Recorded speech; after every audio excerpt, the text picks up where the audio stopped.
For reasons that utterly escape everyone involved, you're listening to a bipolar, a schizophrenic, and a podcast. Here are your hosts, Gabe Howard and Michelle Hammer. Hello, everyone, and welcome to a bipolar, a schizophrenic, and a podcast. My name is Gabe, and I live with bipolar. Hi, I'm Michelle Hammer, and I have schizophrenia. You're always so polite. You're like, hi. I'm like, hey, you're listening to a show. This is my name. Deal with it. And you're like, hi, everyone. My name's Michelle. I want everyone to think that I'm, like, really sweet and nice, and, like, you know, everybody just thinks I'm a nice lady. I'm a lady, I'm a lady here. You are lying to our public. I think that is not cool. This show is about vulnerability and authenticity. You're a mean woman. I've never been mean to anybody. I don't know what you're talking about. But Gabe, what are we talking about today? But first, before we get started on the very, very cool podcast that we have in front of you. Yeah, it's cool. When Gabe says cool, it's cool. Stop interrupting me. Don't be, like, uncool. Do you even know that? Yeah, don't be uncool. He doesn't even know the reference. I'm a 40-year-old white guy that lives in Ohio. When I say it's cool, you know you're in for a real treat. Yeah, he's also Santa sometimes. I do. I dress like Santa. Okay, move on. We want to invite all of our listeners to participate in a bipolar, a schizophrenic, and a podcast by doing a really cool project that you can do at home. It's very, very simple. Very simple. Even a caveman could do it. It's so simple, even a caveman can do it. It's actually so simple, a mentally ill person can do it. Oh. Which is both stigmatizing, but true. But true. All you have to do is pull out your phone, your desktop, or your computer and record yourself telling your mental illness story. There are a few rules. Try to keep it under 3 minutes. You have to allow us to edit it. It has to be an MP3 file.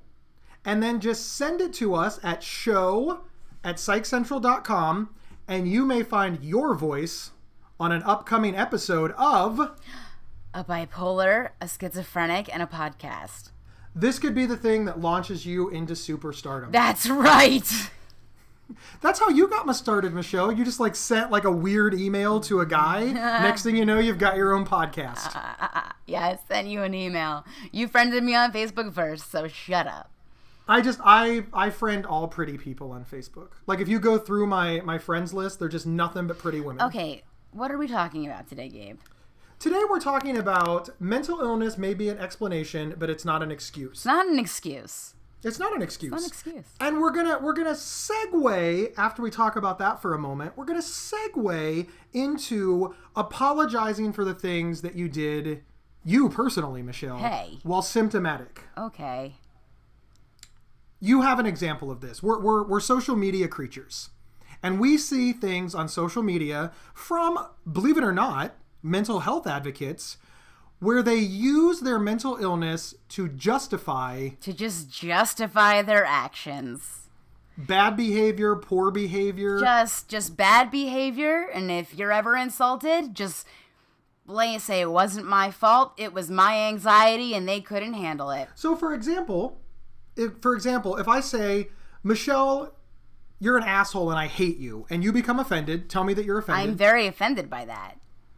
The right thing to do would be for me to say, listen, I shouldn't have called you an asshole. I'm sorry. Yeah. Right. But here's what I'm going to do. Oh, it's not my fault. I have bipolar disorder. I have racing thoughts, and that's why I called you an asshole. Well, and also, it's more like you're not taking responsibility. Oh, I'm taking no responsibility. It's just the bipolar's fault. Right. Bipolar disorder, didn't you know, was a complete get-out-of-jail-free card. Yeah, anything that I do... It's always an excuse. So people hear me talk about my family on this show a lot. When I was first diagnosed with bipolar disorder, I was really angry at the world. But specifically, I was angry at my parents because I felt like they didn't do anything to protect me from this. And I was pretty livid at them, actually, because I felt like they should have known. I felt like they should have gotten me help. I was still in the mindset at 25 years old that parents were supposed to protect you from all problems and that parents were perfect. And I was so sick for so long, and I was so angry at all of the things that they did to me while I was sick. When we found out that I was sick, my parents started to reflect back on some of those things. And, listen, they were punishing me because they thought it was behavioral. I'm positive of this. It was behavioral. in their minds, and they were punished. They wanted me to go to school. They wanted me to get good grades. They wanted me not to be an asshole. But when they realized that I was sick, my dad said one day that he was sorry that he punished me because he didn't know that that's what I was going through. This was like a big moment in my life because he admitted that he didn't know that I was sick. So therefore, all he was trying to do was raise a quality person, but he still apologized because he realized that it was a mistake. That's so lovely that your father apologized to you for all the things that he did to you when it wasn't your fault. What a lovely thing for your father to do to you. You sound so sarcastic right now. Like you just... No. I'm just lovely. No, that would be so nice if somebody could apologize for the things that they did to you when you had no control over what was going on. Don't you think that would be nice if somebody would apologize? Yes, but the flip side to that is then I realized that there was a lot of really awful shit that I did to my parents. It's true that I was sick. You know, I'd been up for days at a time. I was manic. I had yelled at them. Listen, I was an asshole child because I was an untreated bipolar. But then I thought to myself, you know, my parents are sorry for the way they treated me when I was symptomatic. So maybe I should be sorry for the way that I treated them when I was symptomatic and not just rest on this whole, oh, it's okay to treat people poorly because I'm sick garbage. Yeah, so I had to apologize to my parents. Listen, I did a half-assed job. I hope that my parents know that I am sorry that I was a difficult child to raise. And I hope they know that the explanation is I was very sick. I wasn't like maliciously trying to make their lives hell. But make no mistake, raising a mentally ill child is awful. Doesn't your mom think that raising a mentally ill child is awful? Yeah, well, no, I know like 2 years ago or something, I had stayed over at my parents' place, but I stayed over like one night too many without my medication. I stayed up all night, couldn't sleep at all. In the morning, I thought we were driving back to Queens, but we took a detour to my cousin's house, and when we made that turn, I started going, where are we going? What are we doing? No, I need to go to my apartment and take my medicine. Where are we going? No, blah, blah, blah. And my brother's in the car and he's yelling at me, you should have brought your medicine with you. And I'm like, I don't have, but I'm just saying, I was yelling like a maniac, and we get to my cousin's, and I'm just sitting on the couch thinking I'm going to explode because I'm off my meds so bad. But we finally got back there. I went to my apartment. My parents went with my brother, and then when I met up with them, I said, hello, how are you? I apologized for my actions before. And my mom said to me, thank you. We just wanted to see if you would apologize. And whose fault is it that you were unmedicated? Oh, I didn't know I was staying that extra night. But it doesn't matter. I mean, just it is your fault. It's not your parents' fault that you stayed an extra night. It was poor planning on Michelle Hammer's fault. I know. But often, we take this poor planning out on other people. Yes. But I really thought we were going back to Astoria. I did not know we were taking a detour. That's true. You did not. Here's the reason that I harp on this so much. And I think this is the reason that you harp on this so much, too. People that don't take responsibility for their mental illness are not very empowered. I want to be treated like a real person. And if I'm saying, oh no, my actions are because of my mental illness and I will not be responsible for them, then I can't get mad when society says, hey, look, you're uncontrollable. We don't know that we want you to have a job in our place. You have already said that you can't be responsible for your own illness. We don't want to be responsible for your illness. Therefore, no jobs are available for you. I know. And that's the subtle message that we're sending when we refuse to take responsibility for our actions when we're symptomatic. We're saying that we are not in charge of our own illness. Right. I mean, maybe you just have to find the job that works for you with your illness, perhaps. Or maybe the reason that you didn't get the job is not because you have anxiety. Maybe it's not because you have anxiety, because do they even know that you have anxiety? It's really easy to fall into that trap. You know, we had a conversation, Michelle, very early on in the show, where I said that it was very difficult not knowing if the reason that I didn't get the job was because I was mentally ill or because I just wasn't the best candidate. You quipped, this is what it's like to be a woman. Did you not get the job because, you know, yes. there's misogyny or discrimination against females or because you weren't qualified? But listen, maybe the reason that you didn't get the job is because of mental illness, but maybe it's not. And unless you have conclusive proof, don't put it out in the world. Apply for another job. That's true. That's true. This is really hard because I do think that people with mental illness are discriminated against a lot. So, I mean, it's hard to say don't blame everything on your illness, and then we're kind of discriminating against people that blame everything on their illness, and you have to say that you have an illness. I mean, I'm all bejumbled right now, but it's just like, know what part of your life is your illness, know what part of your life is not your illness, and don't, I mean, I'm schizophrenic, but not my whole life is not controlled by schizophrenia. I mean, yes, I take my medicine, but that makes my schizophrenia be put in a box and put in the closet, and then I lead my life, you know? I don't let it control my whole day. PsychCentral.com is the internet's largest and oldest independent mental health online resource. Since 1995, our completely free, award-winning website has been run by mental health professionals offering reliable, trusted information, as well as over 250 support groups to people living with mental illness. From professional articles to personal stories, PsychCentral.com is worth your time checking out and is the generous sponsor of this podcast. If every time something goes bad, you blame it on schizophrenia, do you believe that you are giving schizophrenia more power or less power? Oh, way more power. Way more power. Because it's controlling you. You're letting it control you. Right.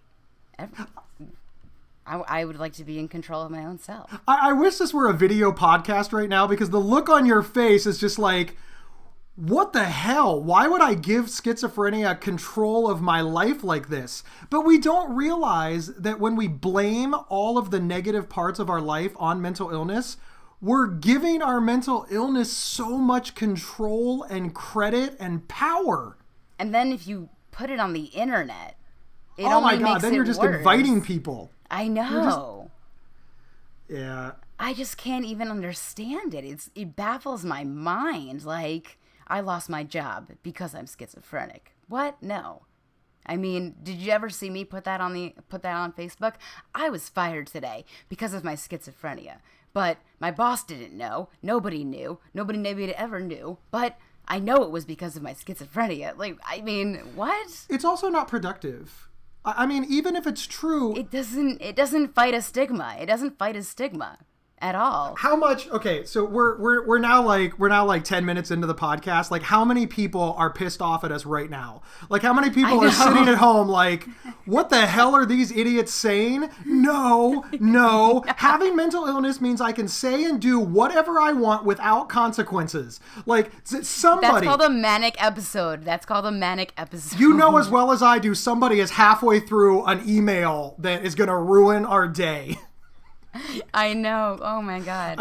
Dear Gabe and Michelle, you are assholes.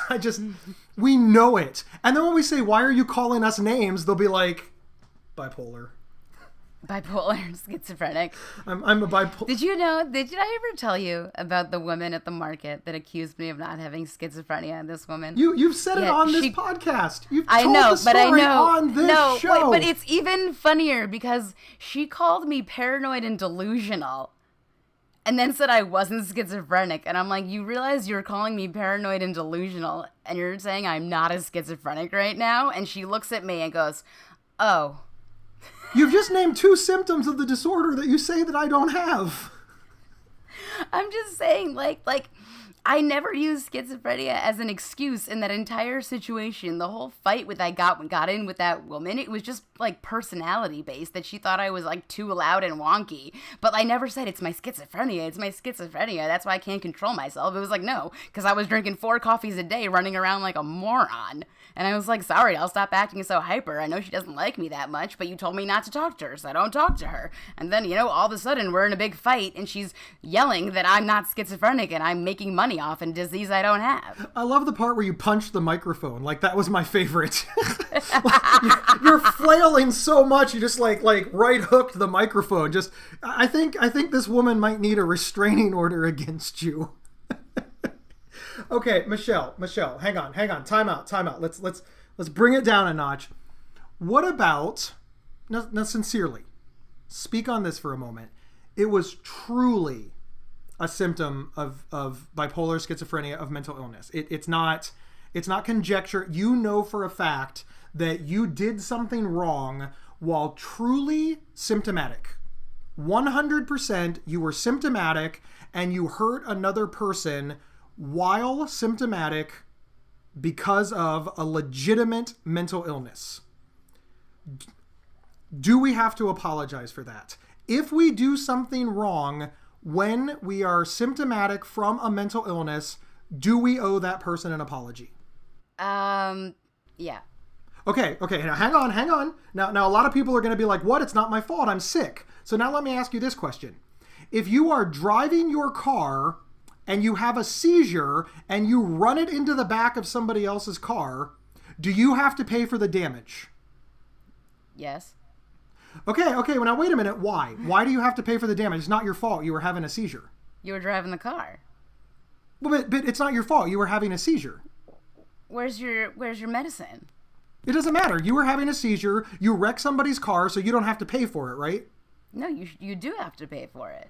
Okay, so now wait a minute. So if you're mentally ill and you're symptomatic and you hurt somebody, and by hurt I mean like hurt their feelings, break something, say the wrong thing, cause them emotional pain, should you make amends for that even though it was mental illness? I mean, if you want to maintain a relationship with them, yes. If they deserve an apology, then yes. If you feel what you did was actually very wrong, then yes. If you think that what you did was right, then, I mean, once you're actually back to, a stable condition and you can look at the situation clearly, if you see what you did was wrong, then you should apologize. If you think what you did was actually valid, then, whatever, get rid of them. Well, sure. People with mental illness have so many explanations for things. We do, and I'm one of these people. I wanted to talk about this because when I was first diagnosed, I didn't want to apologize to anybody. I didn't want to apologize to my ex-wife. That woman was married to a man with untreated bipolar disorder. Do you know how awful I was as a person to her? She lived with an untreated bipolar.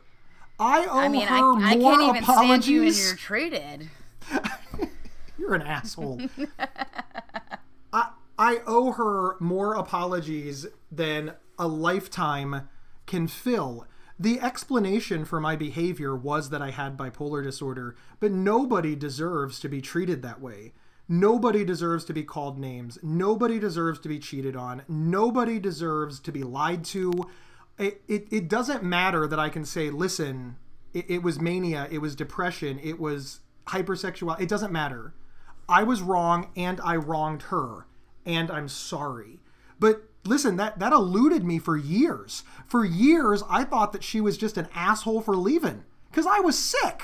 How could she leave me when I was sick? It's till death do us part, in sickness and in health. I got sick and she took off. See, I tried to blame my actions on her. Gotcha. Yeah, I'm really sorry. And someday I hope she forgives me. She'll forgive so far, you. not so much. much. No. She'll forgive you. No, not yet. She'll forgive you. We're not there. We're not there. Do you have anybody in your life like that you owe an apology to, that you're just too stubborn to do it? I mean, not too stubborn. I mean, there was just my lacrosse coach in college. Like, when I had to take that medication 3 times a day, if I would skip it, I'd be so mad. I would take things out on her. I would go to practice. I would like say ridiculous things. I would always get yelled at. I would run miles of laps around the track, just getting in trouble. And it became a thing where she would say to me, like, it was always like, had you take your meds? Did you take your meds? Where it became a thing like, what am I going to ask you right now? She could tell in 1 minute if I had taken my medication or not. And that was basically, when I didn't, I was so just not acting good, like just getting in trouble, acting out like a just unmedicated schizophrenic person would do, just taking out a bunch of nonsense on her. So, I mean, I have apologized to her for a lot of the things I did. But, I mean, like I've said before, my senior year, I was like, okay, I'm just going to take this medication 3 times a day. And I did. And January comes around. Hello, do you want to be captain? Were you captain? Yes, I was. Are you telling me that your coach put a schizophrenic in charge of the team? I was a great captain. If I do say so myself. That is both very progressive and entirely frightening. Well, I was not diagnosed with schizophrenia at the time. I was just that well, I don't. You know what? I don't think I ever told her, but I really did have it. I'm pretty sure she thought I was schizophrenic. She probably knew. I mean, I can tell just by talking to you for about 30 seconds that something is very deeply wrong in your brain. Well, no, you can't. I mean, kinda. No. Say something like really professionally articulate. Professionally articulate? Like, give me a genre about something. Fine art. Fine art. I mean, you could talk about Chuck Close. If you do know Chuck Close, he was this great portrait painter who suffered a really bad debilitating stroke. So then he started painting with his paintbrush in his mouth, and he started just drawing circles and circles, and they were still really awesome portraits that looked like the actual people, but he seriously was confined to a wheelchair and painted with a paintbrush in his mouth. It was amazing. And I went to the Whitney Museum when Trump was elected. People were very sad, so all of the museums let people in for free. So I went to the Whitney, and there was a huge Chuck Close piece of artwork, and I was loving it. It was amazing, and people were walking by it like it was nothing. But I was amazed that I was standing in front of a Chuck Close piece of artwork. How was that, Gabe? You know what I love about that story? What? And I sincerely love that story. Here's a guy that if somebody walked up to him and said, "Why aren't you a painter?" Mm-hmm. He could have said, "Because I'm paralyzed in a wheelchair," and nobody would have batted an eye. Yeah. But instead, he put a paintbrush in his mouth and he painted. Oh my God, he's amazing. This is what I want for people with mental illness. This is what I want for every single person diagnosed with bipolar, schizophrenia, psychosis, OCD, anxiety, major depression, just everything. I want them to say, I know that I have a reason not to, but I want them to find a reason to do it. And I want them to make up with the people around them, because all the people that most of us owe apologies to are not strangers on the internet. Mm-hmm. They're our families. And even though our families are a pain in the ass. I don't know what that means. We only have the one. Your mom listens. Your beautiful, caring, loving mother that's never done anything wrong. Once again, I wish this was a video podcast, because the look on your face is phenomenal. It's so hot right now. Michelle, take us home. Any final words of growth or wisdom for all the people living with mental illness that don't want to take responsibility for their actions? Be you, be yourself, live your life, love your life. Don't always make an excuse for everything, even if you might have one. Thanks, everybody, for listening in. And don't forget to send your under 3-minute MP3 file telling your personal mental health story, and you too could end up on a bipolar, a schizophrenic, and a podcast. We will see you all next week. Apologize! You've been listening to a bipolar, a schizophrenic, and a podcast. If you love this episode, don't keep it to yourself. Head over to iTunes or your preferred podcast app to subscribe, rate, and review. To work with Gabe, go to GabeHoward.com. To work with Michelle, go to schizophrenic.nyc. For free mental health resources and online support groups, head over to PsychCentral.com. The show's official website is PsychCentral.com/BSP. You can email us at show@PsychCentral.com. Thank you for listening, and share widely.